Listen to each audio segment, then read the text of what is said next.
दोस्तों, आज मेरे पास एक बहुत सुंदर रचना आई है। इसमें 3 जनरेशन का सफर है, यानी 3 पीढ़ियों का अंतर है, उसका बढ़ना बताया गया है। सुना, बहुत मजा आएगा। दादी से पोती तक।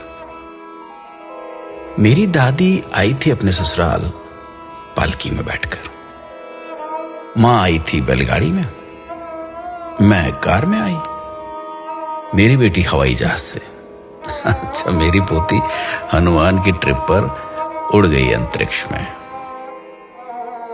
कच्चे मकान में दादी की जिंदगी गुजर गई, पक्के मकान में रही मां।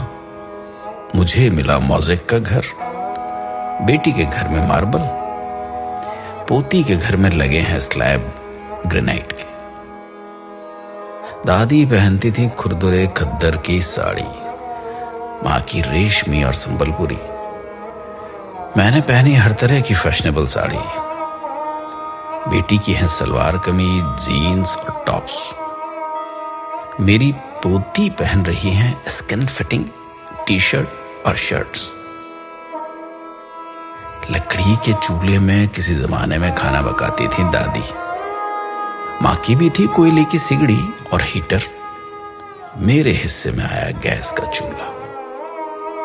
जहां बेटी की रसोई होती माइक्रोवेव ओवन से, पोती आधे दिन घर चलाती डिब्बे के खाने से। दादाजी से कुछ कहने को दादी इंतजार करती थी सवेरे लालटेन के बुझने तक, और मां बात करती पिताजी से ऐसे मानो दीवार से बोल रही।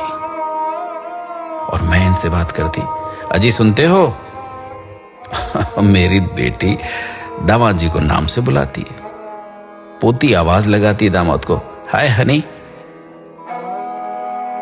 दादी बतियाती थी दादाजी से आधी बात सीने में दबाकर। मां बोलती पिताजी की हां में हां मिलाकर।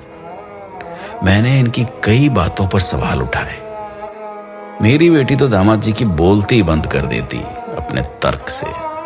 उधर बातों में पोती अपना अधिकार वसूलती दामाद से।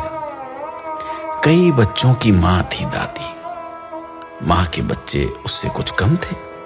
मेरी गोद में बच्चे 2 ही अच्छे। बेटी की तो आंख का तारा उसका इकलौता। पोती मां बनने को ढूंढ रही है किराए की कोख।